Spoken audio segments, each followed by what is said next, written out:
Assalamualaikum warahmatullahi wabarakatuh. Waalaikumsalam warahmatullahi wabarakatuh. Wabihi nasta'inu ala umuri dunia waddin wa ala alihi wa sahbihi ajma'in. Alhamdulillah, malam ini kita bertemu kembali dalam sesi kajian rutin Lingkar Studi Islam dan Filsafat Bandung atau LSIP, yang mana pada pertemuan malam ini tanggal 8 September 2021 kita akan mencoba membahas kembali atau memperbincangkan tentang seputar topik teologi, yang mana pada pembahasan kali ini bagaimana pandangan teks atau nas atau dalam istilah lain an-nukul memandang problem atau perdebatan-perdebatan di dalam ilmu kalam. Hari ini atau malam ini telah hadir Iki Sisnongtiko, founder dari Lingkar Studi Islam dan Filsafat, sebagai narasumber, akan mencoba mengetengahkan topik pada malam hari ini, yaitu tentang bagaimana teks bergumul, setidaknya bergumul dalam ilmu kalam atau pandangan kalam dalam teks. Nanti di situ akan mengetengahkan tentang beberapa sumber yang akan disampaikan dalam makalah sebagai berikut. Untuk itu saya persilakan kepada narasumber untuk waktu sesinya. Silakan Pak Atiko. Oke, terima kasih Pak Ajis atas waktunya. Bahwa pada kesempatan malam hari ini kita akan membahas atau sebenarnya melanjutkan tema-tema ilmu kalam ya. Bahwa seri kita itu kan Tuhan dalam pandangan Sunnah An-Nabawiyah. Di situ berarti kita akan berdialog gitu kan. Tuhan di sini adalah teks ya, berupa firman-firmannya. Sunnah An-Nabawiyah adalah berupa tafsiran-tafsiran dari teks Al-Quran tersebut melalui dengan jalur para mutakalimin, baik yang berbau salafi ataupun yang mutaakhirin ya, atau mutakalim istilahnya. Baik, pada kesempatan malam ini saya akan memberikan tema pada pertemuan ini adalah nakli atau teks gitu kan dalam pandangan mutakalim. Kita tahu bahwa sebetulnya polemik-polemik yang terjadi dalam pemikiran ilmu kalam atau sejenisnya lah, bisa ilmu kalam atau akidah dan sebagainya, itu terfokus adalah tentang problematika teks gitu kan. Antara dua gitu ya, pasti sudutnya itu atau kutub antara yang pro kepada nakli dan pro kepada akli. Nah, ini saya kira tema yang sangat menarik gitu ya, untuk kita bisa melihat akar gitu ya, akar atau genealogis dari perkembangan dari ilmu kalam itu sendiri sampai pada era modern seperti sekarang. Pada kesempatan ini saya akan mencoba pertama ya, yang saya kira untuk menarik untuk kita sama-sama diskusikan adalah saya akan mengambil dari satu karya dari karya mutakalim besar dari mazhab Asy'ari, yaitu Fakhruddin Ar-Razi. Kebetulan saya mengutip gitu kan, saya mengambil satu sampling saja dari bukunya Kitab Al-Muhassal. Kenapa Kitab Al-Muhassal? Karena bagi saya Kitab Al-Muhassal itu memang salah satu karya, sebenarnya karya yang walaupun belum termasuk kepada magnum opus ya, karya besar dari seorang Fakhruddin Ar-Razi, seperti kitab tafsirnya ya, Mafatihul Ghaib. Tetapi Al-Muhassal saya kira di situ cukup mewakili secara umum pemikiran dari Fakhruddin Ar-Razi. Apalagi dalam kitab Al-Muhassal tersebut beliau melakukan suatu perbandingan dari pemikiran-pemikiran para pemikir-pemikir baik kalangan filosof ya, terutama kalangan filosof seperti Ibnu Sina, Al-Farabi dan sebagainya, ataupun juga pemikiran para sufi gitu kan. Ya, beliau membandingkan berbagai macam tema-tema tentang di situ tentang materi ilmu kalam. Dari konsep misalkan tentang pengetahuan gitu kan, tentang wujud dan seterusnya. Itu begitu luar biasa sebenarnya beliau mencoba untuk memberikan suatu perbandingan dari pendapat-pendapat dari para filosof, mutakalim, maupun para sufi atau bahkan kaum mulhid sekalipun yang kata notabene adalah mereka yang ateis, itu beliau kutip dalam kitab Al-Muwassal tersebut. Nah, baik, saya akan men-share dulu.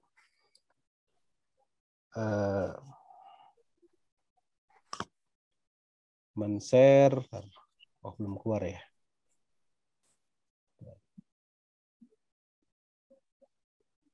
Bentar Pak Ajis ya, ini kok belum keluar. Saya udah buka.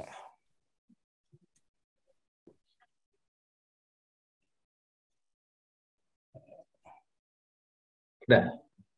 Nah. Udah mulai. Coba sekali lagi.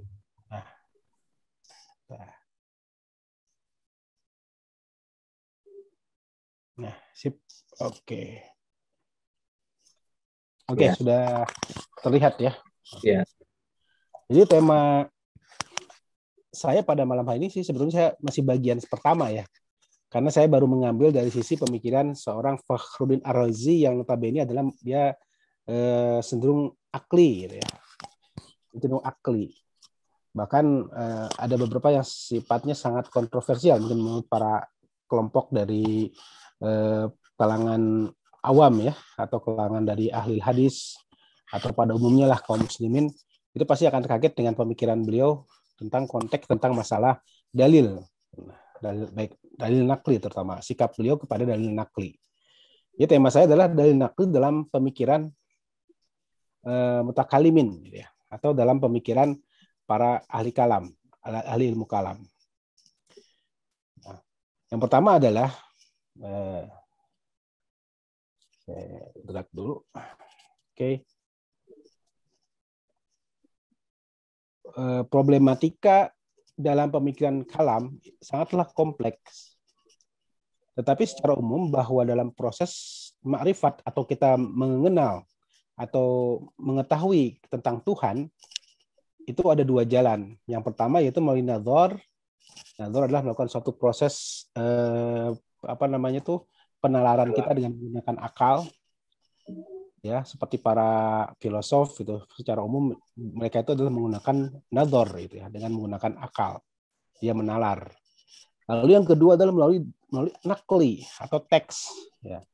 Jadi nakli di sini tentu dari mana? Yang berasal dari Tuhan yang disampaikan melalui lisannya para nabi dan rasul ya. Apapun agama dan kepercayaannya. Jadi dua jalan sebetulnya dalam proses seseorang itu mengenal atau mempunyai pengetahuan tentang Tuhan.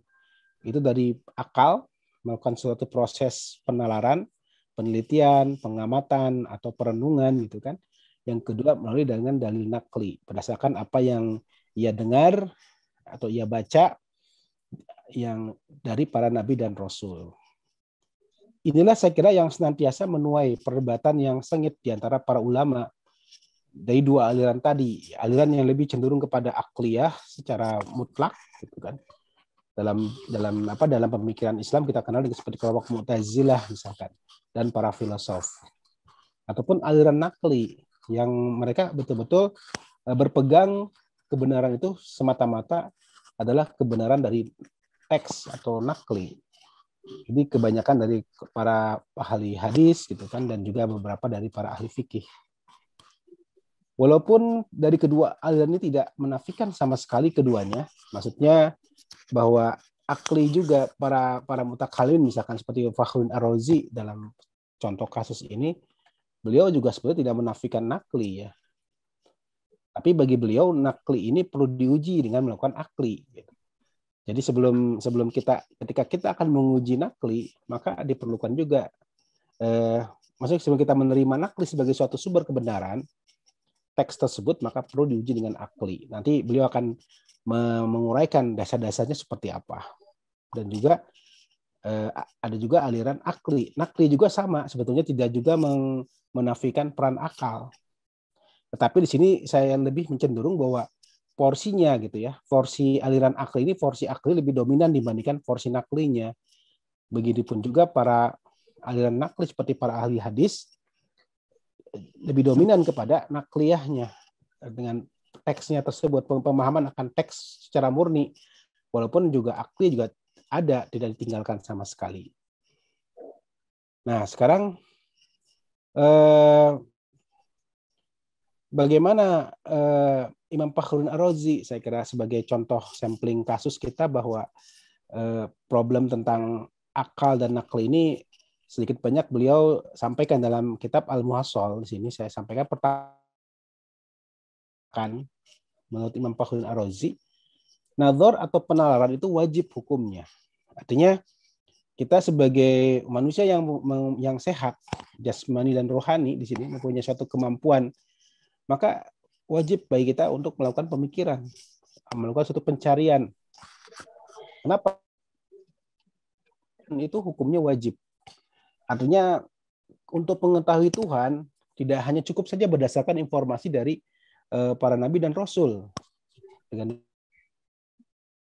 suatu penalaran dengan akal kita untuk menguji tentang adanya Tuhan. Jadi tidak sementara kita menerima secara taklid dari lisan atau dari cerita atau dari dongengan secara turun-temurun dari orang tua atau dari siapapun itu, tanpa adanya suatu proses untuk melakukan penalaran dengan akal kita. Dengan demikian maka wajib bagi kita mengetahui kepada Tuhan. Ya, kita wajib mengetahui tentang Tuhan. Maka demikian kita wajib juga melakukan penalaran atau melakukan nazariyah, penalaran dengan akal kita. Ini bisa kita lihat dalam kitab Al-Muhassal halaman 130. Yang kedua, alasannya juga kata beliau, kenapa peran nazar itu penting? Taklid tidak akan pernah bisa mencukupi tercapainya pengetahuan. Itu tadi gitu kan. Ketika kita mendapatkan pengetahuan atau informasi berdasarkan lisan atau berdasarkan apa yang kita tangkap dari pembacaan kita dalam teks gitu kan. Menurut Ar-Razi tidak cukup ini bisa memberikan suatu pengetahuan yang yakin. Demikian sebetulnya di sini peran aktif kita sebagai manusia yaitu untuk selalu senantiasa melakukan suatu proses penalaran dengan menggunakan akal kita semampu dan sebatas yang kita sanggupi untuk kita lakukan penalaran tersebut. Yang ketiga kata beliau adalah dalil lafzi tidak memberikan faidah yang yakin kecuali tercapainya 10 hal. Nah, di sini saya katakan artinya apa? Artinya dalil itu pada prinsipnya, pada awalnya menurut Imam Razi itu adalah dzoni sifatnya. Pada awalnya dalil itu sifatnya dzoni ya. Artinya belum bisa memberikan faedah sampai kepada sesuatu yang yakin, yang benar. Kecuali dalam lafaz tersebut adanya 10 hal. Nah, kata beliau itu, yaitu yang pertama adalah artinya ketika kita menerima satu teks gitu kan, teks baik itu terutama teks baik itu kitab suci ataupun hadis Nabi, harus tercapainya 10 hal untuk kita mengecek kategori itu termasuk kategori yang bisa memberikan faidah hak kebenaran yang secara yakin. Yang pertama adalah terjaganya rawi dari kesalahan. Tentu di sini rawi berarti periwayat yang menyampaikan kabar atau berita tersebut berupa dalil nakli tersebut dari Al-Quran maupun Sunnah atau hadis, itu di situ syaratnya adalah rawi-rawinya itu ismah, ya, mereka terjaga dari kecacatan, baik itu cacat dalam artian dia secara akhlaknya dia punya suatu kekurangan, secara kecerdasan atau kemampuan otak dia juga mungkin harus tergolong kepada orang yang cerdas gitu ya, bukan orang yang hafalannya buruk misalkan. Ya, itu diantaranya. Lalu yang kedua adalah lafadz dalil tersebut dalam keadaan mufrad.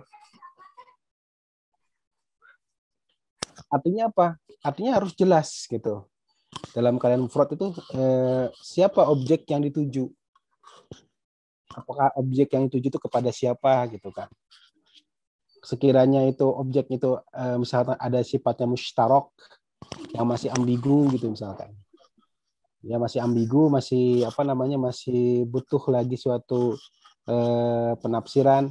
Nah, itu belum bisa, mutrazi tidak bisa dikatakan bisa memberikan faedah dari lafzi tersebut. Jadi betul lafadznya itu dalam keadaan mufrad, harus dalam keadaan yang jelas. Kepada siapa diarahkan, ditujukan. Lalu yang ketiga adalah benar i'rabnya. Jadi tentu di sini i'rabnya harus apa namanya sesuai dengan kaidah-kaidah tata bahasa Arab ya. Begitupun juga tasrifnya. Jadi tidak ada satupun yang menjadi suatu masalah gitu kan, atau menjadi suatu yang samar. Karena kalau i'rabnya itu salah atau tasrifnya salah, tentu ini akan menjadi problem gitu kan, bagi kita untuk memahami teks tersebut secara utuh. Jadi harus betul-betul betul, apakah ini betul firman dari Allah gitu kan, ayatnya ini tersebut betul-betul secara i'rab dan tasrifnya tidak ada suatu masalah, problem gitu kan. Ini secara umum sifatnya. Jadi itu yang 1, 2, 3 dan keempat ya. Yang kelima adalah lafadznya bukan dalam bentuk istirak. Jadi masih dalam istirak itu berarti dia punya kemungkinan tuh tidak satu tapi bisa lebih dari satu orang. Jadi tidak ada bentuk lafadznya mustarok atau ambigu di situ. Dan juga tidak dalam bentuk majaz. Kenapa? Ya kalau majaz kan berarti itu hanya perumpamaan, bukan makna yang hakiki. Jadi di situ kita perlu melakukan suatu telaah lagi gitu kan. Ini apakah sifatnya majaz? Ya misalkan seperti ini misalkan dalam konteks ayat-ayat sifat ya. Sifat Allah misalkan yadullah fauqa aidihim misalkan. Ya, itu banyak menurut Imam Razi di sini adalah banyak yang bersifat majaz. Nah, jadi kalau sifatnya majaz berarti kan bukan makna sebenarnya, itu hanya makna yang bersifat diungkapkan saja dalam metodologi untuk pendekatan secara sastra. Tetapi makna hakikinya adalah dibalik dari lafadz majaz tersebut. Artinya kita perlu cross check gitu kan. Makanya dalam dalam kitab yang lain seperti Asasut Taqdis misalkan, karya Imam Razi, yang beliau betul-betul menyatakan bahwa lafadz khobariyah dalil khobariyah gitu kan. Lafadz khobariyah dari satu dalil itu harus betul-betul dilihat secara sungguh-sungguh. Apakah itu dia bersifat tadi majaz atau mana sesungguhnya? Kalau kita kata yadun atau tangan saja misalkan, ya kata tangan misalkan, yadullah misalkan. Nah itu menurut Razi itu adalah bermakna majaz, karena dia termasuk dalilnya dalil khobariyah. Maka itu perlu dilakukan takwil. Nah, jadi tidak begitu saja dia menerima secara langsung dari suatu teks tersebut. Lalu yang selanjutnya adalah tidak ada taksis. Ya. Tidak adanya taksis terhadap individu, suatu individu tertentu.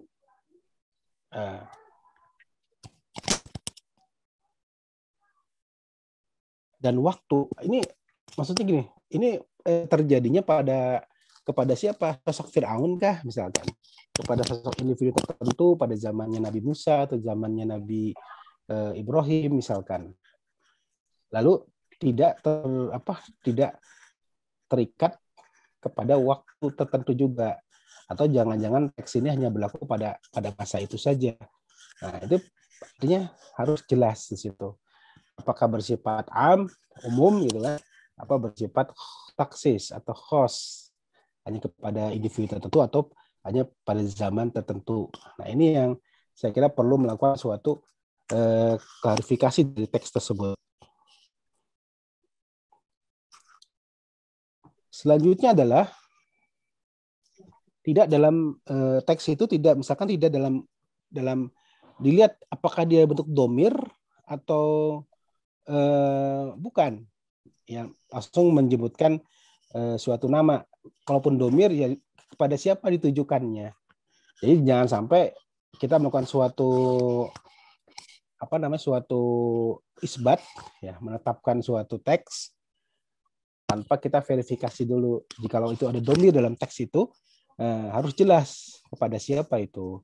Apakah untuk laki-laki misalkan, apakah untuk perempuan, apakah untuk yang bersifat jamak, banyak, dan sebagainya.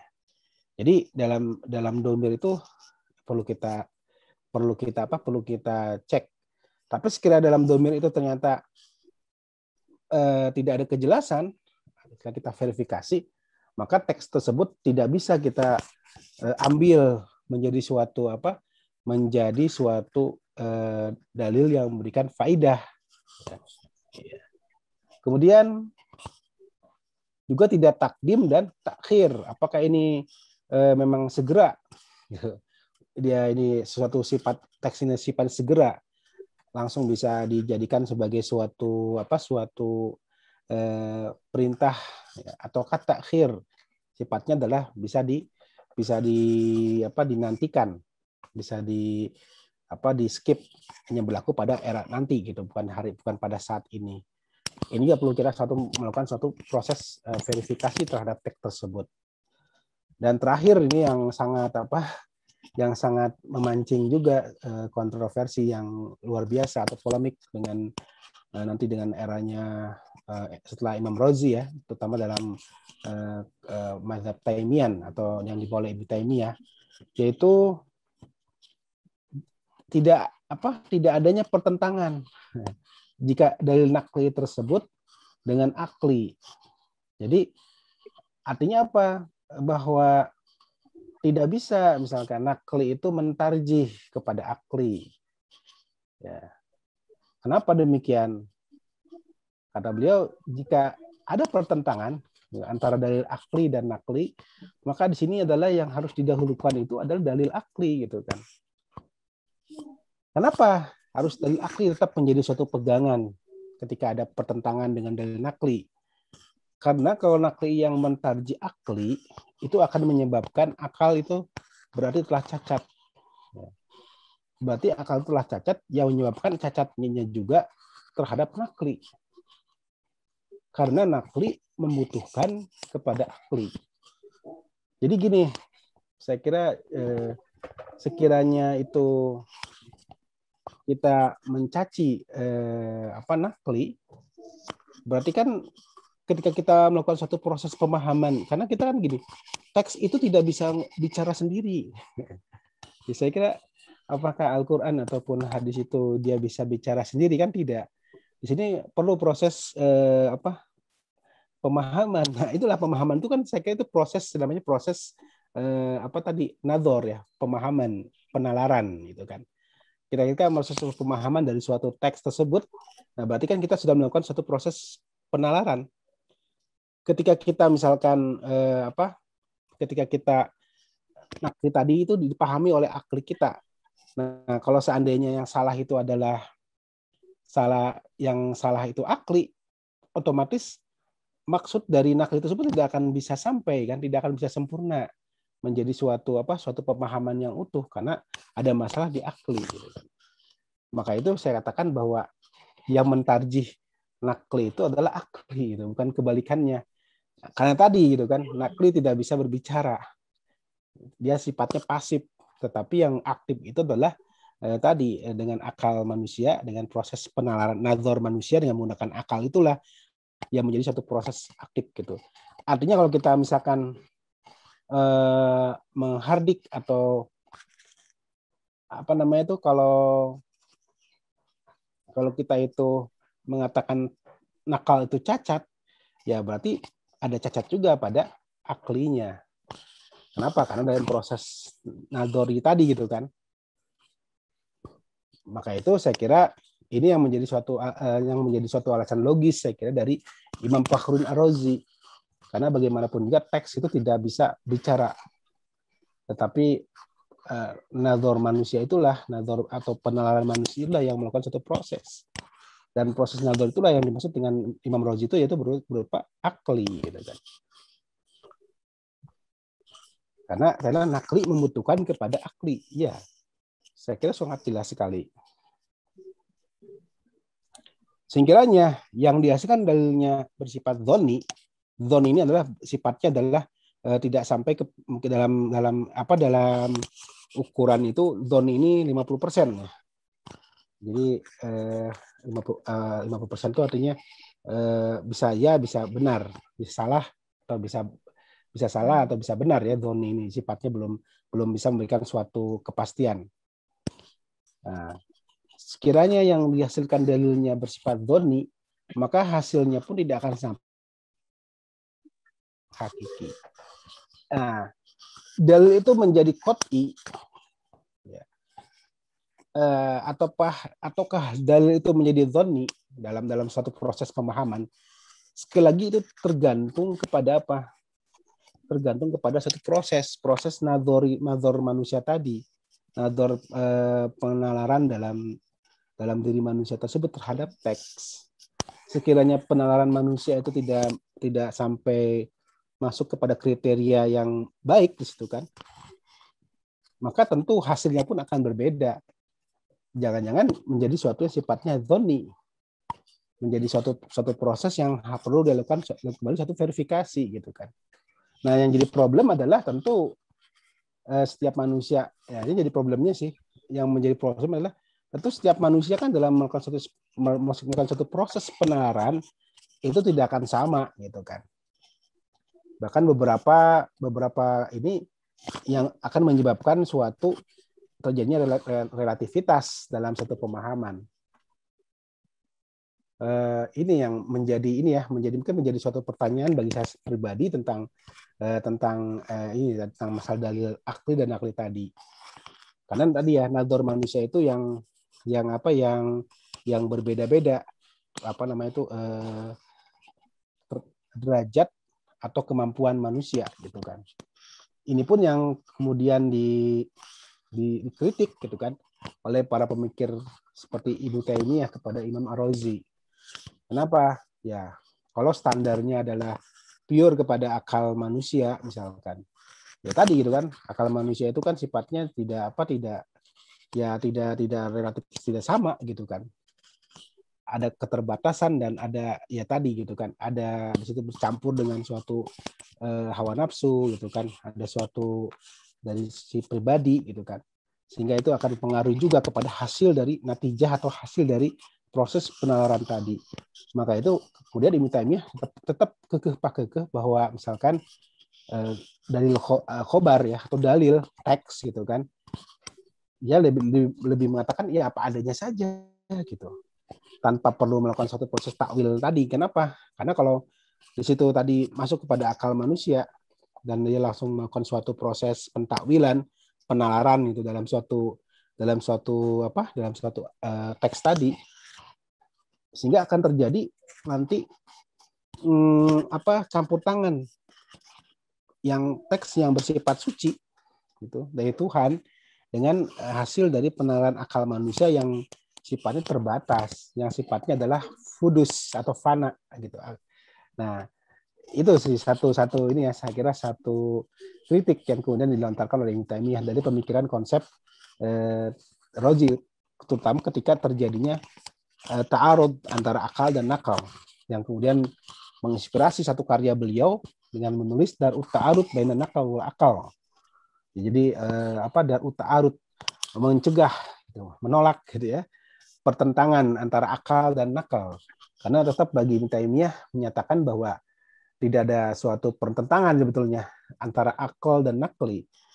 Apa yang terdapat dalam nakli sebetulnya itu adalah suatu hal yang sudah bagus, karena nakli itu adalah berdasarkan dari firman Tuhan. Ya, artinya sudah ideal. Di situ tidak diperlukan lagi campur tangan akal manusia untuk mengutak-utik atau melakukan suatu proses penalaran dari teks atau dari suatu khobar, ya, yang datang dari nabi maupun dari rasul. Kenapa? Nah, kenapa dalil dari nabi dan rasul yang sifatnya adalah nabi sudah maksum gitu kan? Jelas Allah itu adalah pembuat hukum.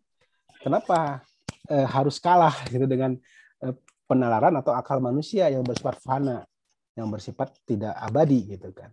Saya kira Ibnu Taimiyah mencoba untuk menempatkan itu pada tempatnya supaya apa? Supaya tidak terjadi tadi gitu kan, pemerkosaan terhadap suatu teks. Sehingga yang dikhawatirkan indikasi dari dorongan-dorongan yang sifatnya naluri manusia, ya, hawa nafsu manusia, mempunyai suatu kecenderungan kepada satu ideologi atau suatu misalkan suatu pro kepada suatu bangsa tertentu gitu kan, mazhab tertentu gitu kan, atau suku tertentu, ini akan masuk ke dalam pemahaman itu ketika menggunakan suatu proses penalaran. Nah, tetapi menurut saya pribadi menyatakan bahwa memang sebetulnya juga penalaran itu penting juga gitu, dalam proses dinamika dalam pemikiran. Kenapa demikian? Ya, secara bahkan saya lupa mengutipnya tadi. Bahkan Imam Rozi menyatakan juga dalam Al-Muhassal bahwa perintah untuk nadhor itu sifatnya sam'iyah gitu. Bahkan sifatnya sam'iyah maksudnya berdasarkan dari perintah Tuhan gitu kan. Jadi dasarnya sebetulnya penalaran itu kata Imam Rozi juga sebetulnya adalah berdasarkan perintah Tuhan atau sam'iyah dalilnya. Berbeda dengan Mu'tazilah. Nah, kalau Mu'tazilah itu kewajiban menalar atau nadhor bagi manusia itu sifatnya bukan sam'iyah, tetapi memang ada suatu keharusan dalam diri manusia itu untuk melakukan suatu penalaran. Karena kan Mu'tazilah menyatakan sekiranya tidak ada nabi dan rasul pun gitu kan, atau tidak ada agama apapun sebetulnya baik dan benar gitu kan, itu bisa dicapai dengan akal manusia kan gitu, satu pemahaman Mu'tazilah.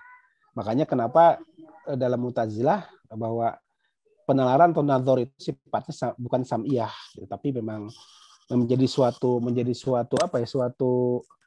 yang memang suatu akal keharusan dengan akal budi manusia tersebut, dia bisa melakukan suatu penalaran. Sudah ada secara dalam diri manusia. Nggak perlu lagi ada suatu perintah dari Tuhan. Tapi menurut Imam Rozi di sini yang saya kira yang membedakan dengan Mu'tazilah, tetap beliau masih di sini juga artinya beliau masih mengakui eksistensi nakal gitu kan. Karena dasar nadhor ini ternyata adalah sam'iyah, berdasarkan perintah dari teks gitu, yang terdapat dalam teks. Sehingga ya tadi saya mempunyai kesimpulan sebetulnya Imam Rozi tidak menafikan secara 100% nakli tadi gitu kan. Ya bagaimana mungkin beliau menafikan nakli, lawang beliau seorang karya maghrum opus tafsir Quran gitu kan, yang luar biasa. Ya, artinya sebetulnya beliau ya dua-duanya bagi beliau nakli dan akli gitu kan. Hanya kecenderungan penekanan beliau adalah dengan akli seperti itu. Nah, maka demikian sepintas jika dilihat dari pernyataan Fakhrul Razi tersebut dalam karyanya Al-Muhassal yang tadi saya sudah sampaikan 4 hal tadi, ini kemudian memancing berbagai macam polemik gitu kan. Terutama dalam kalangan ulama para ahli hadis dan fikih. Nah, jadi boleh dikatakanlah yang paling menonjol yang melakukan suatu kritik besar-besaran gitu kan, yaitu Ibnu Taimiyah gitu kan terhadap Imam Ar-Razi. Sehingga kalau boleh saya katakan kalau Al-Ghazali versus misalkan Ibnu Rushd gitu kan, konsep filsafatnya gitu kan. Maka saya katakan sini pasangannya lah Fakhruddin Ar-Razi adalah versus Ibnu Taimiyah. Tentang apa ya? Tentang tadi, tentang masalah dalil. Keabsahan dalil akal dan keabsahan dalil nakli gitu kan. Sejauh mana gitu keduanya bisa berbicara dalam suatu proses pemahaman dari syariat, dari agama. Itu ya. Nah, kemudian bahkan akhirnya pemikiran dari Imam Razi ini baik dalam kitab-kitab, karena saya yakin Imam Taimiyah ini banyak membaca juga, jadi membaca dan menguasai dari karya-karya Imam Fakhruddin Ar-Razi. Ketika dia menulis misalkan 2 karya menjadi magnum opus ya, selain Minhajus Sunnah. Beliau menulis namanya Darut Ta'arud Bainan Naql wal Aql. Dalam kitab Darut Ta'arud Bainan Naql wal Aqli ini secara khusus beliau ini membahas tentang konsep tadi. Bagaimana ternyata tidak setuju bagi beliau dalil nakli ditarjih oleh akli gitu. Ya nanti akan lebih jauh, mungkin nanti kita akan bersambung nanti dalam bagian kedua gitu kan, nanti dalam bahasan ini. Nah, dari kalau Imam Razi mengatakan bahwa dalil akli itu mentarjih dalil nakli, tapi kebalikannya kalau Ibnu Taimiyah tidak begitu. Nah, lalu yang kedua adalah karya beliau yaitu Bayanul Talbis Al-Jahmiyah. Itu juga sama atau namanya Naqdul Asas Taqdis. Bayanul Talbis Al-Jahmiyah ini khusus untuk mendebat atau mengkritik Imam Razi dalam konteks tentang ayat-ayat sifat atau asma wa sifat. Gitu. Ya, karena tadi kalau Imam Razi menyatakan bahwa ayat khobariyah, dalil khobariyah tersebut bagi beliau itu bersifat majazi. Ya, ketika mengkaitkan tangan dalam pengertian tangan Tuhan, yadullah, turunnya nazala Rabbi, turunnya Tuhan itu dari langit ketujuh ke bumi misalkan pada saat sepertiga malam, misalnya seperti itu. Bagi Razi itu adalah majaz. Tetapi bagi Ibnu Taimiyah itu bukan majaz, tetapi hakiki, hanya gitu kan. Hanya tidak bisa kita bayangkan bahwa turunnya itu seperti sebagaimana halnya turunnya manusia misalkan. Tangan itu ya tetap harus kita isbatkan tangan, tapi jangan kita bayangkan tangan sebagai tangan manusia. Ya sebetulnya kalau kita lihat kedua-duanya itu ya sebenarnya saya juga tidak begitu memahami ketika menyatakan seorang Ibnu Taimiyah adalah seorang musyabih gitu ya, atau seorang tajsim misalkan. Karena dalam beberapa pernyataan beliau dalam Aqidatul Wasithiyah misalkan, itu beliau jadi menyatakan bahwa ketika ia menetapkan isbatkan sifat tangan misalkan atau sifat yadun bagi Tuhan itu bukan seperti halnya makhluknya. Saya kira itu satu pernyataan yang jelas. Tetapi kemudian ini terjadi suatu polemik yang menisbatkan Ibnu Taimiyah sebagai seorang tajzim, seorang tasybih gitu kan. Dan sebaliknya juga dari kalangan pengikut Ibnu Taimiyah menisbatkan Razi itu seperti orang Jahmiyah gitu. Yang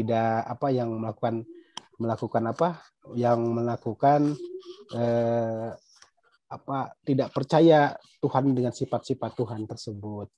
Ya, atau melakukan ikhla gitu kan, melepaskan Tuhan dari sifatnya. Nah, jadi ini saya kira memang menarik, tapi juga kita perlu mencermati secara bijaksana. Artinya apa? Kita perlu mendalami ya dari dua arus pemikiran tersebut. Jadi tidak bisa kita melakukan suatu penyerangan atau cacian atau kritik gitu tanpa kita mencoba untuk menyelami dari kedua pemikiran tersebut. Karena saya yakin kedua pemikiran tersebut baik Razi maupun Ibnu Taimiyah bagaimanapun juga itu diakui gitu kan oleh semua para ulama-ulama atau akademisi modern pada saat ini bahwa keduanya itu memiliki pengaruh gitu kan. Walaupun di sini saya katakan Ibnu Taimiyah yang banyak menjadikan suatu perhatian besar sih bagi kalangan akademisi di era modern seperti saat ini, bahkan para orientalis gitu.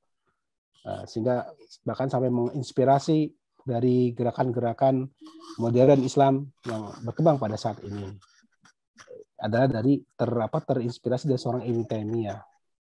Walaupun Fakhrur Razi sifatnya hanyalah secara internal ya, masih dalam secara internal dari mazhab Asy'ari gitu kan. Tetapi dalam pemikiran-pemikiran sebetulnya sudah luar biasa. Hanya mungkin tidak banyak orang yang atau dari kaum muslimin atau dari para akademisi yang mencoba untuk mengungkap gitu kan dari karya-karya Imam Fakhruddin Ar-Razi. Saya kira itu. Ini baru bagian pertama ya, saya menginginkan dari Imam Razi. Artinya apa demikian? Sebagaimana halnya Mu'tazilah, saya kira ada suatu kemiripan dan sebagaimana halnya Mu'tazilah maupun dari Imam Razi tersebut menyatakan bahwa dalil dzon itu tidak bisa dijadikan suatu patokan dalam masalah-masalah akidah atau dalam masalah-masalah teologis gitu. Jadi dalam hadis-hadis yang bersifat dzonni yaitu ahad gitu. Jadi hadis ahad bagi Mu'tazilah dan Imam Fakhruddin Ar-Razi itu tidak bisa memberikan suatu faedah keyakinan untuk dalam masalah-masalah teologis gitu kan tentang ketuhanan. Berbeda dengan masalah-masalah hukum syar'i dan sebagainya. Tapi dalam masalah teologis itu beliau menyatakan dalil dzonni atau hadis yang bersifat ahad gitu, itu tidak bisa menjadi suatu sumber kebenaran. Walaupun dalam kelompok Asy'ariyah juga ini terpecah, ada yang tidak bermasalahkan hadis ahad itu sebagai suatu pembenaran bagi suatu dalil secara teologis. Karena kita sudah lihat di atas tadi gitu kan, tidak artinya semua lafadz bahkan ya Imam Razi mengatakan semua lafadz itu perlu dianggap dulu sebagai zoni sampai kita melakukan suatu verifikasi dengan 10 hal tadi. Gitu. Ketika sudah ada kejelasan, barulah ini katakan qot'i atau qot'i subut istilahnya, jelas gitu. Nah, saya kira itu sih ya yang bisa kita sampaikan dalam pertemuan kita pada hari ini bagian pertama. Nanti insya Allah minggu depan kita akan lanjutkan kembali pada bagian kedua. Mungkin demikian Pak Ajis atas makalah yang bisa saya sampaikan. Mohon maaf jika ada hal yang kurang berkenan atau ada yang kurang pas gitu ya dalam kajian ini. Mudah-mudahan bisa memberikan manfaat bagi kita semua. Assalamualaikum warahmatullahi wabarakatuh. Oke, terima kasih. Alhamdulillah kita sebenarnya kajian yang diangkat tadi sebenarnya sebagai pengulangan dari generasi masa lalu yang mana tentang persoalan doni dan lain sebagainya ya 3 abad sebelum Fakhruddin Ar-Razi atau Ibnu Taimiyah juga banyak dibahas. Itu kelihatan tentang lafadz itu adalah istilah Al-Farabi. Kemudian adzon juga itu Quran juga mengungkapkan itu sebagaimana banyak dalil ya ayyuhalladzina amanu misalkan ijtanibul katsirata minadh-dhonni itu biasa itu ayat Al-Qur'annya itu inna ba'dudon ismun. Ibnu Hajam juga menulis di dalam karya mantiknya. Jadi sebelum Al-Mi'yar, sebelum ditulis oleh Al-Ghazali, yang jadi abad ketiga Ibnu Hajam sudah menulis soal perkara tadi. Saya menulis juga di buku yang saya itu tentang Ibnu Hajam pandangan Don. Kata Ibnu Hajam, ad-don merupakan kebohongan besar dalam berbicara. Dia sedang berbicara retorika gitu pada saat itu. Nah, kaitan dengan Don, Ibnu Taimiyah juga mengaitkan dengan psikologi jiwa. Karena kalau kita don nanti kan ada prasangka ke satu kelompok dan lain sebagainya. Ibnu Hajam pun menulis itu gitu kan. Saya menulis itu juga tentang bahwa memang don ini menjadi bahaya gitu kan ketika kita melakukan satu nazar dalam menganalisa tentang soal teologis. Karena memang zon itu kan bersifat hipotesa, belum satu keyakinan. Nah, tadi juga Ar-Razi juga membicarakan tentang al-lafadz 10 kategori. Itu sebetulnya struktur Aristotelian yang sebenarnya 8 yang dinamakan organon. Ya biasa para filosof itu terinspirasi dengan metode para filosof. Dan jelas Ar-Razi di dalam awal-awal Al-Muhassal itu sedang menunjukkan eh, mendaku aku itu seorang filosof teologis. Sedangkan Al-Muhassal sedang berbicara usul fikih mungkin tentang teknik. Jadi mendaku gitu. Saya menunjukkan nih seorang teologis mengawali diskurtifnya itu begitu strukturnya. Dia tentang nakal yang biasa disebut nas. Dia tidak menggunakan nas tapi an-nakal gitu. Berbeda dengan kelompok Hanabilah pasti an-nas gitu kan ya, termasuk ad-Dohiri, termasuk para salaf lama lah di abad kedua, abad ketiga itu biasa an-nas. Anas warokyu anakal wal akal, nah gitu aja sih. Itu memang satu kaidah-kaidah yang cukup menarik dalam keserjanaan Islam, itu memang harus perlu ditelusuri. Misalkan polemik akal dan nakal itu memang di abad-abad ke-7 itu cukup luar biasa. Jadi menarik, nanti kita akan memperbincangkan kembali tentang persoalan bagaimana an-nakal, al-akli wan nakal ini yang sebenarnya pernah dibicarakan dari abad-abad sebelumnya. Cuman yang paling sangat sengit itu pada abad ke-7 ya kira-kira itu ya, Hijriah itu antara para mutakhirin itu. Itu juga dibicarakan oleh juga sama perdebatan Mu'tazilah dan Asy'ariyah itu soal itu cukup jelas lah. Cuman polemiknya kita membawa, jadi sehingga dalam kesarjanaan Muslim itu ya sangat berantai, gitu kan. Mungkin diperkaya lagi, ya ujungnya ya itu aja. Semua kata tadi nakal juga kita tidak bisa menafikan bahwa seorang Ibnu Taimiyah juga seorang rasionalis gitu kan, sangat luar biasa pembacaan rasionalnya. Cuman dia tidak menulis pembelaan terhadap rasionalis itu, sehingga dia bisa mengkritik anak dua takdis itu seperti kritik terhadap karya logiknya Fakhruddin Ar-Razi. Fakhruddin Ar-Razi juga tidak bisa dikatakan seorang yang sangat rasional, karena pada dasarnya dia sangat ulama lah, sangat kiai banget gitu kan kalau dibaca pada magnum opusnya dan lain sebagainya. Cuman nyaris semua para ulama terdahulu, khususnya pada abad-abad kedua, abad ketiga Hijriah itu, nyaris mereka pasti pengetahuan filsafatnya sangat mumpuni lah, karena mereka lebih mempelajari hal-hal rasio itu dari Al-Farabi khususnya, Al-Kindi dan seterusnya juga itu luar biasa. Nah, jadi dibawalah karena itu. Jadi tidak bisa menempatkan tadi seperti Ar-Razi seorang yang sangat rasionalis, tapi pada dasarnya Ar-Razi juga sangat tekstualis. Itu bisa dilihat karena Ar-Razi saya kira di sana sedang memperbincangkan persoalan teologis. Persoalan teologis ya mungkin illa Ibnu Taimiyah wa qaumuhu kan ya.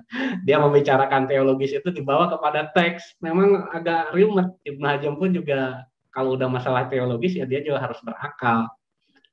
Istilahnya pakai al-qiyasul ula gitu kan ya. Karena di situ memang Tuhan kan abstrak. Nah, di situ harus beranalogis gitu kan. Karena kalau tidak berlogik ya memang susah dicerna, kecuali udah urusan ibadah gitu kan. Makanya itu cukup jelas lah pada di sana. Nah, kenapa Ibnu Taimiyah juga tidak mau masuk ke wilayah itu? Apakah beliau keburu meninggal gitu? Sebenarnya mau juga mungkin atau gimana? Dia kekeh gitu. Apakah memang pengaruh Hanabilahnya cukup luar biasa karena beliau adalah dari madrasah Hanabilah gitu kan. Kelahirannya berbeda dengan madrasah Baghdadi dan lain sebagainya, itu berbeda. Oke. Semoga kajian pada malam ini cukup ada guna dan manfaatnya. Mudah-mudahan minggu depan atau 2 minggu lagi atau setidaknya kita percepat, kita akan membahas kembali persoalan akal dan nakal. Wabillahi taufiq wal hidayah. Assalamualaikum warahmatullahi wabarakatuh. Waalaikumsalam warahmatullahi wabarakatuh.